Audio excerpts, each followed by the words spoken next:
What, your mom didn't tell you? Gary testified against me and gave me all this time. He's the reason I'm sitting in here with 2 life sentences. The news hit Wink like a ton of bricks. It was all starting to make sense why Gary only got 5 years and his dad got all day. Does my mom know? Of course she knows. She was at my trial, pregnant with you, when Gary took the stand on me. All these years, you mean to tell me she's been dealing with that rat while I'm here with life? Wink didn't know what to say. There wasn't anything that he could say. He knew there was a reason he hated Gary when he was coming up. And you say that they're getting married, huh? They were getting married. That nigga ain't marrying nothing except a casket. Wink promised his father. He couldn't wait to get back to Detroit so he could push Gary's shit back. His mom would just have to be mad with him, because it was already etched in stone. Gary had to die. Chapter 1. Trey and Willie were parked right outside the UBQ bar over on Harper and Van Dyke. It was the new happening spot for the ballers and their groupies to play high post and try to outshine the next nigga who was rumored to be getting money. Trey was determined to be dubbed the richest nigga on the east side of Detroit, and he was well on his way. He was a master at promotion, and the masses were eating up his self-proclaimed success. His name was starting to ring in the streets.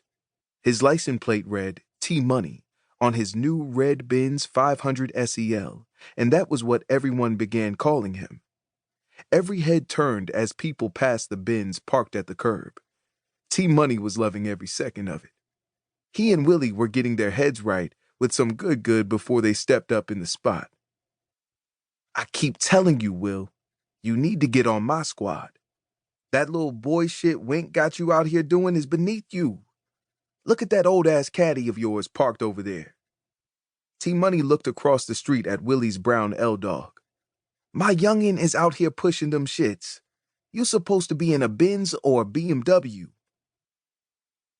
Willie just listened as he had for the past couple of weeks. Every time he and Trey got together, he was shooting lugs at Wink's operation, really fishing for information because he didn't know what Wink was on. Trey, aka T-Money, figured that since he had dropped a new Benz, he was doing better than Wink. Wink was still pushing that antique, as Trey called it, and for T-Money, the only reason to be riding around in something like that was a lack of funds. I'm trying to send some work down to Mississippi with your cousin Ball. What's up? He already getting on. He's straight, said Willie. I know the business. I know Wink the one hitting him off with them little toes and fuse. But I'm talking about sending that nigga a workload. More work than a temp service. Willie thought about it. Ball was asking to expand throughout the South, and Wink was on some slow roll, let me set everything up type shit.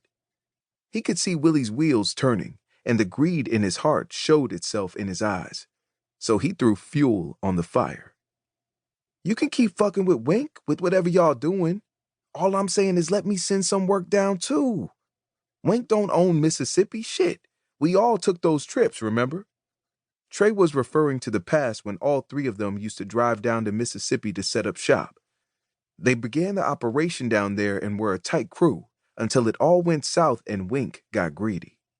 Trey continued, off every brick you take down there, I'ma give you 10 grand. 10,000?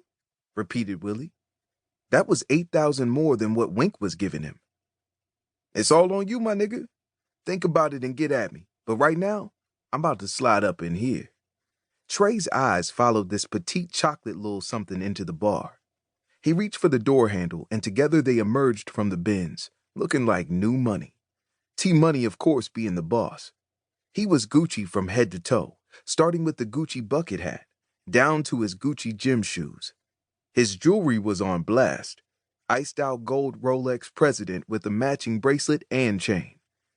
To finish off the ensemble, he had gold rings on each finger, his prized ring being the 2-fingered number on his right hand that read MS for Money Squad. Trey wanted there to be no mistake who the man was when he stepped up on the scene. Willie fell in step with Trey and watched as he turned into T-Money. People